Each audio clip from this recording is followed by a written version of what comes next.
Well, now to our top story that we've been following for nearly a week now. Arizona teacher walkout is in its 5th day. But the question this morning, could this be the final day? Now we are hearing leaders of the Red for Ed movement say they will accept Governor Doug Ducey's latest budget proposal.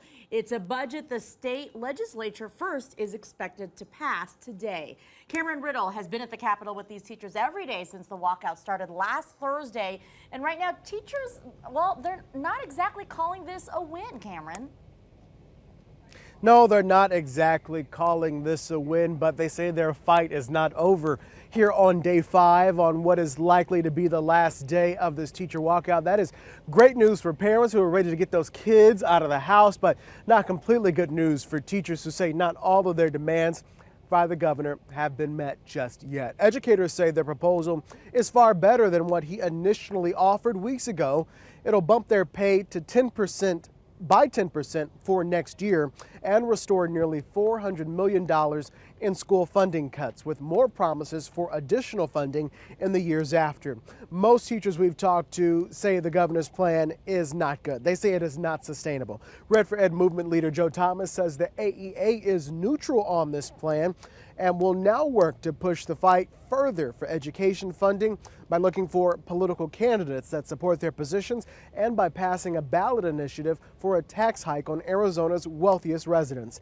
Teacher and organizer Noah Carvelis says while he does not like the governor's plan, the 5-day teacher walkout was successful in pushing the governor to raise teacher pay and give more money to schools. He was going to give us a 2% pay increase. I mean, that's ridiculous. And we have moved him further than anybody could have ever even imagined a month ago. We're going to bring this massive force, this 150,000 educators that are awake right now, we're going to bring them to the election and bring the force there. We're going to be on the ballot with the ballot initiative. We're going to be supporting our bonds and overrides, and we're going to be supporting governing board candidates that want to support educators. Now, since last Thursday, more than 150,000 protesters have made their way down here to the Capitol to make their voices heard on this issue. That said, this thing is not over. Now they will continue to push their fight in the ballot box. We know that teachers will be out here for what is likely the last day of this teacher walkout, but inside, lawmakers are literally working around the clock to get this budget bill passed.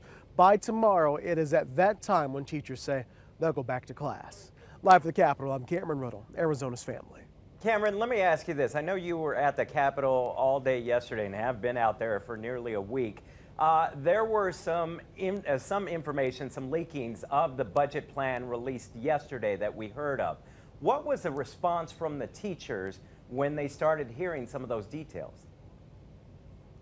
Well, a lot of the teachers at the time had not heard what was in that budget yesterday, but since we have had the budget come out a little bit yesterday, we've heard from teachers who said this thing is not sustainable. A lot of them say it sounds a lot like Governor Ducey's plan from 2 weeks ago, although it does make some changes. This morning, I'm reaching out to Joe Thomas and Noah Carvelis. They don't know it yet because they're still sleeping, but I want to get their opinion on what it is that is missing from this bill. They say it is good in some aspects, but not far enough that this is a complete win for them. So we're still working to find out more, I guess would be the answer to answer your question. All right, we'll continue to follow this. Thank you, Cameron.